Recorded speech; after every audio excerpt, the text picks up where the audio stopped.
নবীর একটা আদর্শের কারণে জান্নাতে যাবে। সিরত মানি আদর্শ।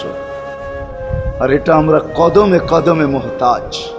কেননা এই ছোট জীবনটা যদি গ্রহণযোগ্যতা পর্যন্ত পৌঁছাইতে হয় আল্লাহর কাছে, চাই নারী হই, চাই যুবক হই, চাই বৃদ্ধ হই, যেই মানুষই হই না কেন, যেখানেরই হই না কেন, যেই বাসারই হই না কেন, যেই বর্ণেরই হই না কেন, যেই পেশারই হই না কেন, যেই সোসাইটিরই হই না কেন, এই জীবনটাকে যদি গ্রহণযোগ্যতা পর্যন্ত পৌঁছাইতে হয় কার কাছে? দুনিয়া আলাদের কাছে না, মালিকের কাছে, যিনি এক ফোঁটা পানির থেকে অস্তিত্ব দিছেন, যার কাছে আবার আমাদেরকে ফিরা যেতে হবে। পালানের কোনো সুযোগ নাই। এই জন্যই কোরআন আমাদেরকে বোঝায় আইনাল মাফার।